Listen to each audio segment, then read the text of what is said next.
very true. Okay. Is this on video now? So we're recording them. Hi, everybody. Hi. July 28th, 2006. It is time to once again tell the tall tales of this storied fishing trip.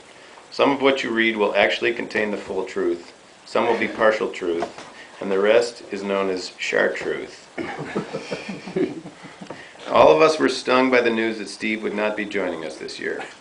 2 days before departure, Steve informed the crew he could no longer tolerate the ribbing he receives every year, so he bowed out. There was not as much pleading from the group as he may have expected. However, 1 day later, as Scott and Charlie were at Cub shopping for $5, Steve rang to say that he had come to his senses and was back in. Jim, named chairman of the Big Five, called a group meeting to vote on whether to accept Steve back into the fold. It was 3-2, wasn't it? The results of the tally won't be discussed here, okay. but John heard that Crawford had blackballed Steve-O. On the portage, Steve almost bowed out again. It was a stinging portage, both from the heat and the bee's nest. Steve walked into. While he stung Charlie and Gin Rummy as we headed north, he received 15 bee stings while he was portaging the canoe. Crawford surprised everyone the first night by bringing in the most fish. His large investment in soft plastics paid off handsomely.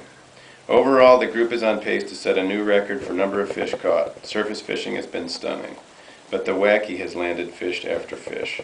Of course, Hartwell has again used the banjo to secure the total lead in number of fish. Cheater. Yeah. In a photo finish, the countryman's best of the world by a tally of by a total of 3 fish. They've asked the world to keep Crawford out of the kitchen. Steve was a bit concerned with Dick's state of mind when he heard him talking to the coffee pot on Friday morning. Apparently, he was asking the coffee if it was ready to be served and coaxing it to percolate faster. Next year's contest could determine whether the countrymen's bring the contest back to even. Scott used devious tactics to secure the largest walleye of the trip. His opponent had agreed to take his line out of the water so that Scott could photograph 2 beautiful loons right next to the boat. Bullshit. But as the second photo was about to be clicked, Scotto's rod almost came out of the boat. Feel free to throw in anything you want to clarify the Chronicles. It'll be audio recorded, and you can get in your 2 cents. It's not just Charlie. I'm calling bullshit on the walleye story right now. Only a loud yell from Charlie saved the rod. And when Scott finally grabbed it, he found a 20-inch walleye attached to the ringworm. The referee gave him a yellow card for questionable sportsmanship, but at the same time congratulated him for a wonderful fish. John and Jim reported 2 bass that were grabbed by northerns as they retrieved. Jim said one northern had a massive head, which he later realized was because there was a 9-inch bass inside of it. There are, as usual, plenty of fish stories to tell. Many from Steve about the big ones that got away. It's like he uses the poof, and they're gone. Crawford, however, did not let a 19-inch smallmouth get away at Rock Island. That could hold up throughout the trip as the large bass. This is just day 1. A great master once said, "You are the light of the world." This obviously was not in reference to Rich, whose flashlight had only an orangish-red fleck of light emanating from it. About the equivalent of a half a matchstick. Thus, everyone had a dim view of Rich as he stumbled out of the canoe. This, a lack of pliers, tape measures, etc., continue a long list of now what are known as craw dinglers. This year, to add fuel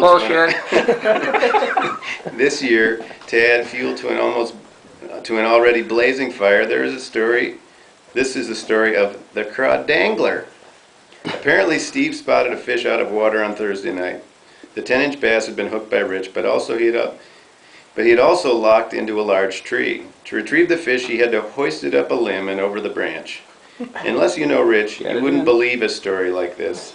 But it really isn't a big thing for this group to witness crazy events like that while fishing with Dick. But now you know the whole story. Tree bass. And I decided to refrain from a detailed accounts of Rich's rolling 14 times for a large straight, only to come up shut out. Could have been the largest win in Yahtzee history. Charlie missed a full house, too. Jim and Jitter fix the screen.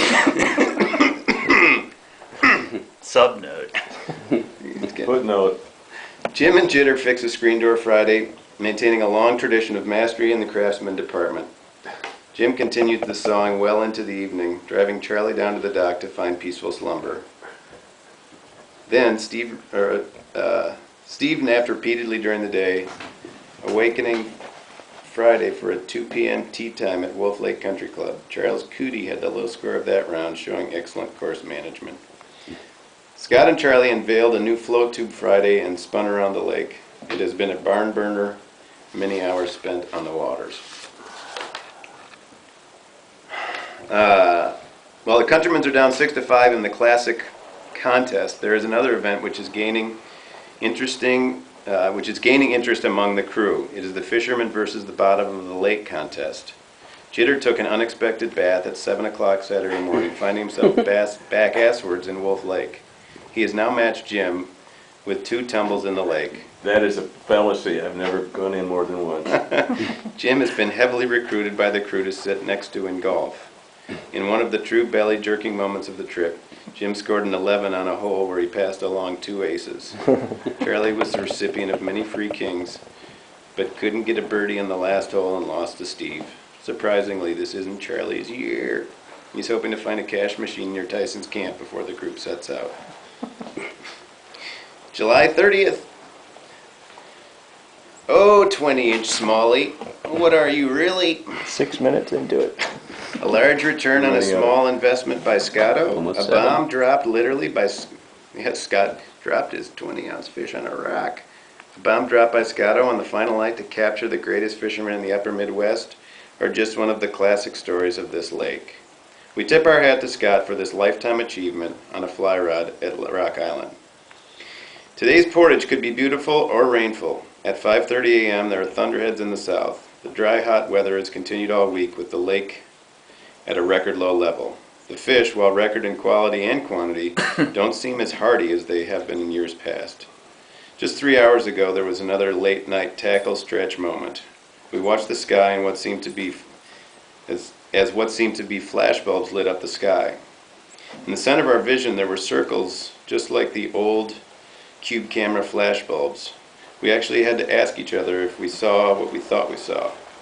Either it was something we concocted due to excess traveler, God's version of a Crawford flashlight, a version of heat lightning neither of us has ever seen, or just a gift to both of us.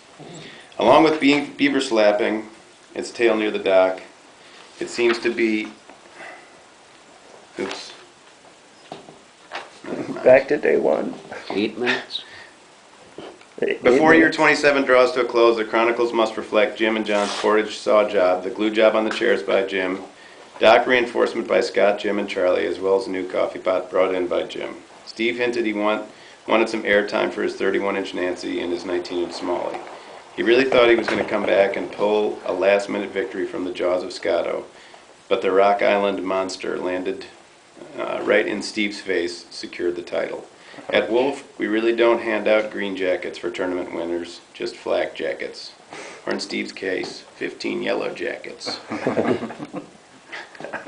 When we leave here, it seems so long until we will be back. When we return, it seems like we never left. These chronicles are not meant to speak about the fish we catch, but how we, individually and collectively, are caught by this place.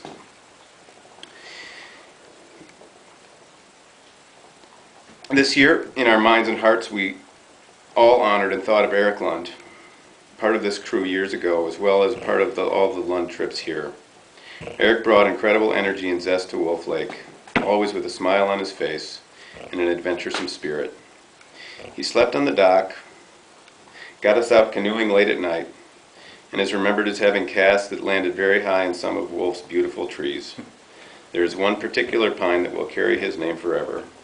We miss you, Eric. It will take us 12 months to know whether Steve is in or out for next year. That gives Dick lots of time to practice getting Yahtzees in less than 21 rolls. Thank you, Moldenauers, for this gift of allowing us to be here. We're on our way after Rich says his final goodbyes to the coffee pot. And one, Bullshit. and one last thought from the master who was mentioned earlier. He said, "You are the salt of the earth." He was not talking about the wacky worms. To all 5 men assembled, I tell you that you are the salt of the earth. Thank you for this incredible set of memories. This puts a padlock on the 2007 trip, unless Jim loses it. Many hope 2008 will not include a return of the fish taco and Baja sauce with beans. Yes. Amen. Amen. Nice chronicle. 10 minutes, 30 seconds. And now a time You always for pulls a tear out. and a time for equal opportunity and retort. Is there anything you'd like to say, add, or enhance?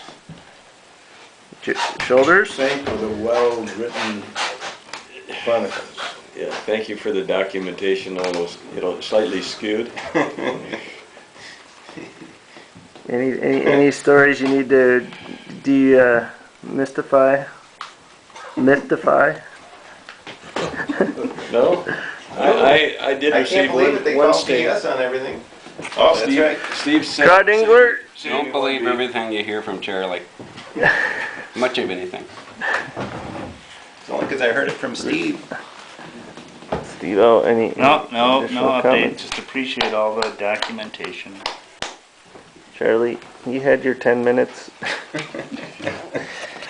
And I'll just add that the Rock Island did add the 3 largest fish of the trip, and 2 of which were caught on the wacky worm.